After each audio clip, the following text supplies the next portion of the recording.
नमस्कार. ओविगाऊ विज्ञानाची या मालिकेत आता आपण जाणून घेणार आहोत हिप्पोक्रेटिस यांच्याविषयी. त्यांचा कार्यकाळ होता ख्रिस्तपूर्व 460 ते 370. सुरुवातीला ऐकूयात ओव्या. हिप्पोक्रेटिस आद्य भेषज, पाया रचिला शास्त्रवैद्यक, निरीक्षणे मांडिली वेचक, नानाविध व्याधींची.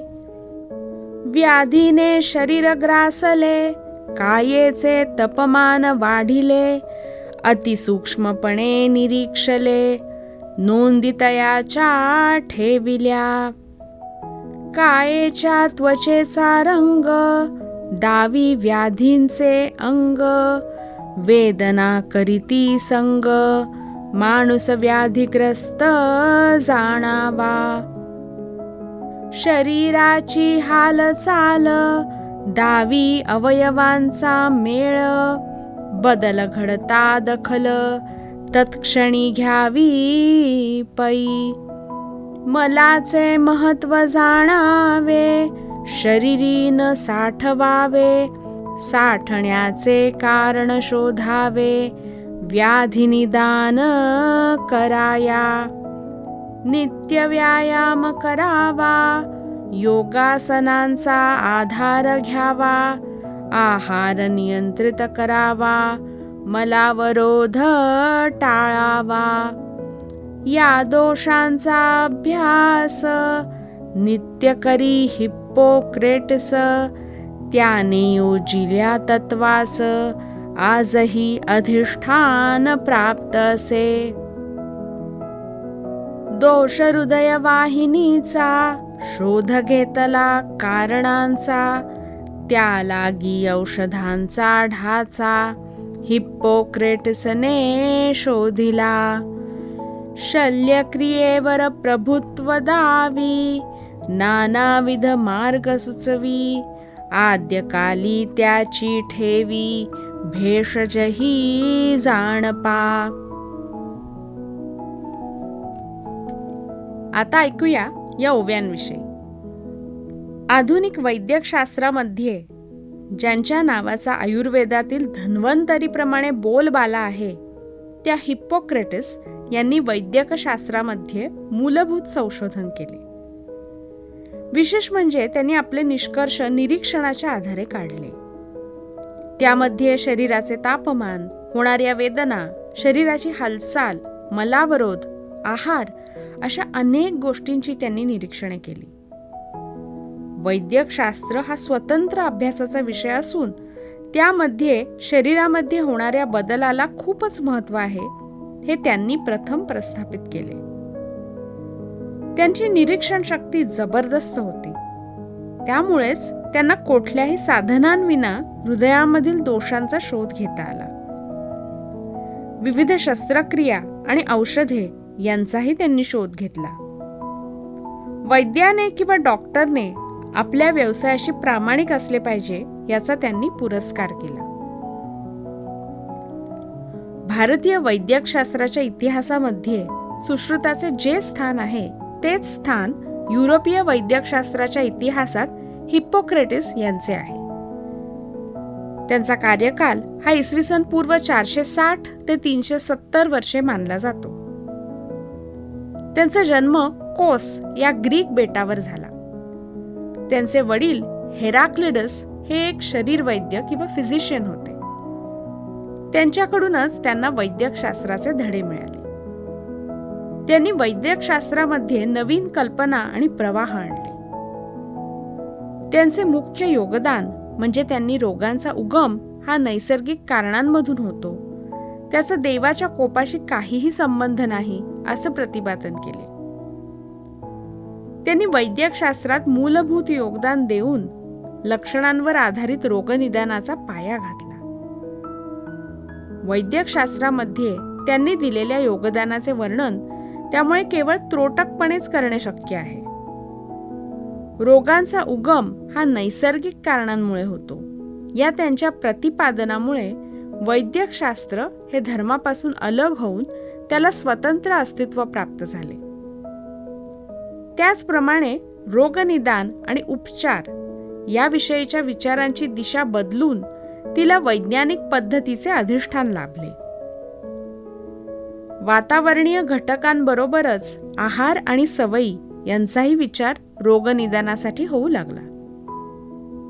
शरीरवैद्याने रोगनिदान आणि उपचार करताना पालन करण्याची पद्धती त्यांनी विकसित केली आणि त्या पद्धतीचा काटेकोरपणे पालन करण्यावर भर दिला.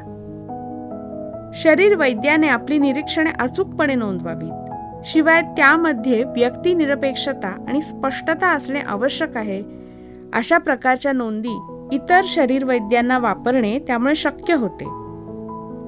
हिप्पोक्रेटिस यांनी याचे तंतोतंत पालन केले. त्यांनी शरीराची ठेवण, नाडी, तापमान, वेदना, मलोत्सर्जन आणि हालचाली यांच्या नोंदी केल्या. त्यांनी कुटुंबाच्या आरोग्यविषयक इतिहासाचीही नोंद केली, हे विशेष. हिप्पोक्रेटिस यांच्या कालखंडात समाजात अनेक गैरसमजुती प्रचलित होत्या. त्यामुळे शरीर रचना समजून घेण्यास वाव नव्हता. तरीही हिप्पोक्रेटिस यांनी शरीर रचनेविषयी केलेले निदान आणि लक्षणं ही अचूक ठरली, हे विशेष. त्यांनी रोगांचे वर्गीकरण अचानक उद्भवणारे, जुनाट म्हणजे दीर्घकालीन, स्थानिक म्हणजे एंडेमिक आणि साथीचे असे केले. हिप्पोक्रेटिस यांनी हिप्पोक्रेटिस कॉर्पस हा ग्रंथ लिहिला अशी मान्यता आहे. काहींच्या मते हा ग्रंथ हिप्पोक्रेटिस यांच्या नंतर लिहिला गेला, तर हा ग्रंथ हिप्पोक्रेटिस यांनी एकट्याने लिहिला नसून त्यासाठी अनेकांनी योगदान दिले असावे असाही एक मतप्रवाह आहे. या ग्रंथामध्ये क्रमिक पुस्तकं, व्याख्यानं, संशोधन टिपणं आणि तत्वज्ञान विषयक निबंधांचा समावेश आहे. हे एकूण लिखाण सर्वसामान्य वाचकापासून ते निष्णात वैद्य अशा सर्वांसाठी उपयुक्त आहे. हिप्पोक्रेटिस यांचे वैशिष्ट्य म्हणजे वैज्ञानिक सैद्धांतिक पाया ठिसूळ असूनही त्यांनी केलेले रोगनिदान आणि उपचार समर्पक असे होते. गुदद्वाराच्या विकारावर त्यांनी केलेले उपचार त्या काळाच्या मानाने खूपच प्रगत असे होते. हे विकार पित्तामुळे होतात अशी त्यांची धारणा होती. रक्ताच्या गाठी तापलेल्या लोखंडी सळईने जाळण्याची पद्धत त्यांनी विकसित केली. आजही अशा गाठी नष्ट करण्यासाठी जाळणे, आवळणे आणि काढून टाकणे किंवा कापणे या पद्धतींचा वापर होतो. गुदद्वाराच्या उपचारासाठी वापरल्या जाणाऱ्या स्पेकल या उपकरणाची नोंद हिप्पोक्रेटिस कॉर्पसमध्ये आढळते. ही आंतरदर्शक किंवा एंडोस्कोपी पद्धतीची पहिली नोंद मानली जाते. हिप्पोक्रेटिस यांनी आपल्या जीवनामध्ये अनेक चढ-उतार पाहिले. ग्रीक राज्यव्यवस्थेशी त्यांचे मतभेद झाल्यामुळे त्यांना 20 वर्षे कारावास भोगावा लागला. त्यांना अनेकदा स्थलांतर करावे लागले. तरीही त्यांची ख्याती युरोप आणि मध्य पूर्वेपर्यंत पसरली होती. त्यांनी वैद्यकशास्त्रात दिलेल्या योगदानाच्या खुणा आजही वैद्यकशास्त्रात पाहायला मिळतात.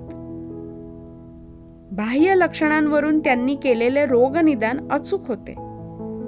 सुजलेल्या बोटांचा संबंध फुफ्फुसाचा कर्करोग आणि हृदयरोगाशी असतो हे त्यांनी दाखवून दिले.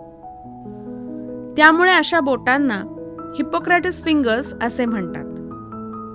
दीर्घकालीन आजार, अतिसार, अतिउपास यामुळे जो चेहरा दिसतो त्यास हिप्पोक्रेटिक फेस असे संबोधन आहे. ही मृत्यूची चाहूल समजली जाते. तसेच घसा आणि श्वासनलिकेत होणाऱ्या आवाजातील नळीतून जाताना होणारा पाण्याचा आवाज हिप्पोक्रेटिस ध्वनी असे संबोधले आहे. हाडे बसवण्यासाठी जो ताण द्यावा लागतो त्यासाठी वापरल्या जाणाऱ्या टेबलाला हिप्पोक्रेटिस टेबल असे म्हणतात. टोपीच्या आकाराच्या बँडेज किंवा गुंडाळीला त्यांच्याच नावाने ओळखतात. हिप्पोक्रास हे पेय त्यांनीच शोधल्याचे मानले जाते. चेहऱ्यावरील स्नायूंचे अनिर्बंध आकुंचन होत राहिल्यास चेहऱ्यावर सतत हास्याचे भाव आहेत असे वाटते. या स्थितीला हिप्पोक्रेटिस हास्य असे म्हणतात. त्यांनी वैद्यकशास्त्रात दिलेल्या या अतुलनीय योगदानामुळे त्यांना पाश्चिमात्य वैद्यकशास्त्र, रोग तपासणी आणि निदानशास्त्राचे पिता अशी मान्यता आहे. डॉक्टरांच्या कार्ययोगदानात हिप्पोक्रेटिक ओथ किंवा शपथ हा फारच महत्त्वाचा घटक आहे.